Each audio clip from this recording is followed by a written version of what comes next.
Hey, shalom, shalom, shalom, shalom. First and foremost, I want to give all praises to Yahweh, Bahashem, Yahweh Shah, Bahashem, Chakodash. Giving double honors to the elders and apostles at Great Millstone who taught me this truth. Peace and salutations to the hopeful elect. Peace and salutations to the Akim, the brethren out there on the highways and byways, pushing this truth to 100% sincerity. And peace and salutations to the few and sincere sisters who believe in this gospel. So I want to entitle this lesson, This Shit Gonna Hit the Fan and You Niggas Ain't Got a Plan, right? And what I'm talking about is the end of times, right? Well, we're living in the end of times, but the the day of the Lord, right? The day of judgment, the day of Yahweh Ba'ashem Yahweh Shai. That's specifically what I'm talking about, right? Because just kind of thinking about like, now at camp, it's pretty common to see, Jake ride by and blow their horn at us or yell shalom out the window or you know what I'm saying, give us the fist or whatever, right? And which that's cool and all. I remember even when I came into the truth, you had way more scoffers and even brothers in the camp can account, well before I came in the Great Millstone, that you know, they had a lot of scoffers rolling by as well, you know. And we still get some here and there. Like last camp, we had a big old punk rolling by, yelling out the car, telling us to shut the fuck up or whatever, right? But so we still get our fair share of scoffers who still roll by the camp and everything like that. But now we're getting more people who are, greeting us, giving us a shalom, saying, honking the horn at us, basically acknowledging us in the work that we're doing. My thing is that are you really taking heed to what's going on? Are you really taking heed to the message? Because, Jake loved to hear that we're Israelites. Jake loved to hear they love to hear that we're the chosen people. You know what I'm saying? But they aren't taking heed to the word. They aren't applying the message, right? So I want to get Slack in. I'm driving as well. So bear with me. Good Proverbs chapter 1, starting at verse 22. And it reads, How long, ye simple ones, will ye love simplicity? And the scorners delight in their scorning, and fools hate knowledge. Turn ye at my reproof. Behold, I will pour out my spirit unto you. I will make known my words unto you. Because I have called and ye refuse, I have stretched out my hand and no man regarded, right?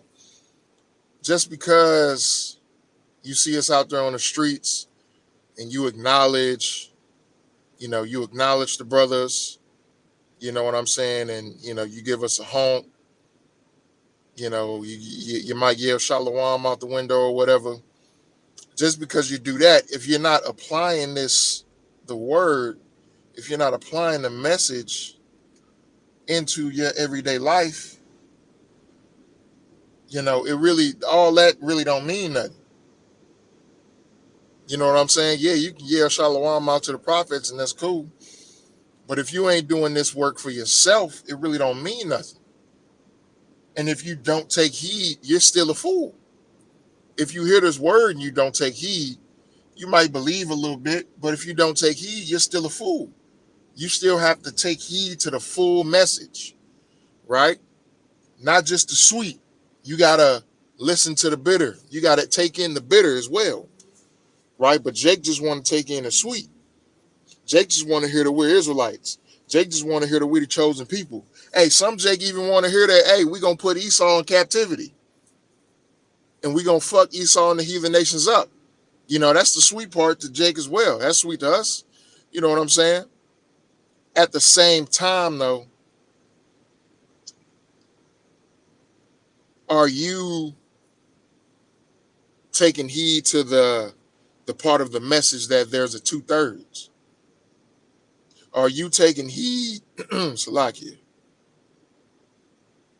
Are you taking heed to the part of the message that not only is there a 2/3, that the 2/3 will be judged, right? They will reap the same judgment as the heathen over here in Babylon the Great, right? And if you're one of the 2/3, that's what you'll get. And if you don't repent, if you don't take heed to the word, even though you hear it, all you're really doing is marking yourself, right? Verse 25, it says, "But ye have said it not all my counsel, and with none of my reproof. I also will laugh at your calamity.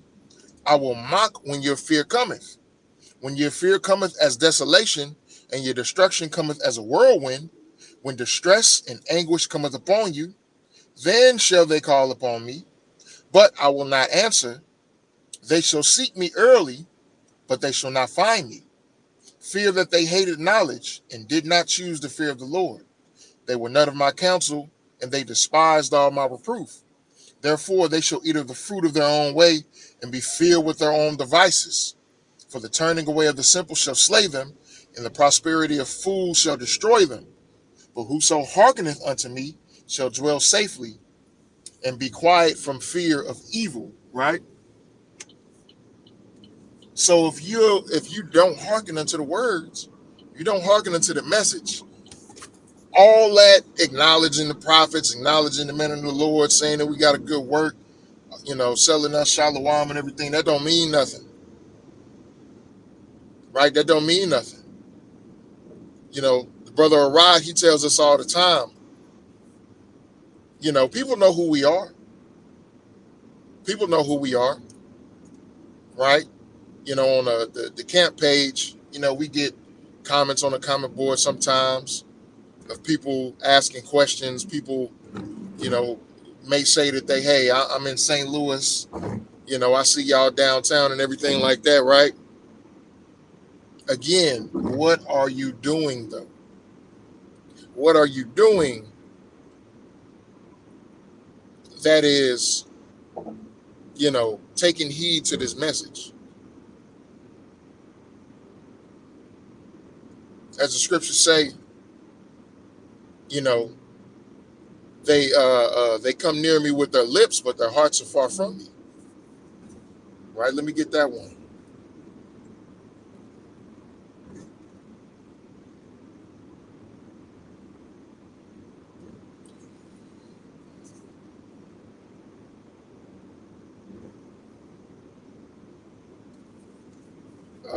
I think, yeah, this is Isaiah 29 and 13.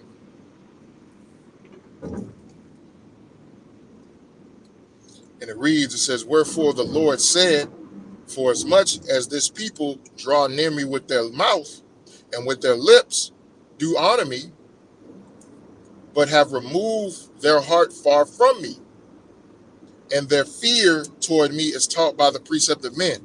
Right? I can guarantee you a lot of the folks who do ride by and say shalom, if they would have come out the car and we get the inquiring of their belief, I guarantee you a lot of them, they watch different camps, they listen to different doctrines, they still do a lot of worldly things, engage in things that are not in accordance with the scriptures. A lot of people will still be on that type of time, which is why, which is number one, the body is here because within the body, we hold each other accountable. Jake ain't really too fond of accountability because, Jake kind of like to do their own thing. Jake kind of like to, you know, do their dealings in secret instead of hearkening unto the words of Yahweh Bashim Yahweh Shai, right? And, having to deal with the reproof of other men, when when it's found out to be going off. Really we're supposed to examine our own selves, and we're supposed to rebuke our own selves first before it even get to the brotherhood. Like if you get rebuked for something by the brotherhood, that means that you've left something unchecked. You haven't been checking yourself, right? So it's important that you check yourself, right? But if you are, you know what I'm saying, if you're not a part of a body, you're right, if you're not aligned with godly men who can hold you accountable, then you can kind of leave things unchecked. 'Cause you can be like, well, ain't nobody gonna know. The Lord will know, right? As the scriptures say, you know, ye who fear the eyes of men than the eyes of the Lord. The Lord will know that you went off. The Lord will know that you did a particular thing. The Lord will know that, you know what I'm saying, you are doing something that you're not supposed to do. You can't hide from the eyes of Yahweh Bashem Yahweh Shai. As it says in the scriptures that, his eyes are 10,000 times brighter than the sun. So we got to remain humble and diligent, but we also have to accept in that form of accountability. But you're not really going to get that if you're doing it by yourself. Not, it's some people may be more disciplined with others, but all in all, if you're in this truth, man, you do need to be, with a brotherhood. And it ain't just me saying that, hey, you need to go and join a GMS camp. You know what I'm saying? It's not me necessarily saying that because we're not recruiting or nothing like that. But we do understand where the scriptures do say that, it is, it's good for a man to be in the company of a brotherhood, right? For various different reasons. Iron sharpeneth iron, right? You can get built up, dealing with other brothers. You know what I'm saying? And really, it's just you got other brothers who you can go to for advice, counsel, who may be going through things that you may be going through, or may have gone through things that you're going through that you can get some sound advice on. You know, so it's good to have a brotherhood like that. It's not always good to try and be the individual light, right?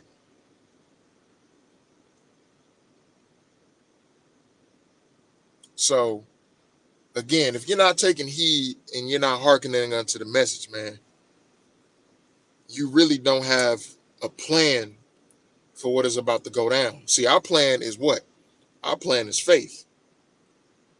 Our plan is to hold true to the words of Yahweh Bashim Yahweh Shai.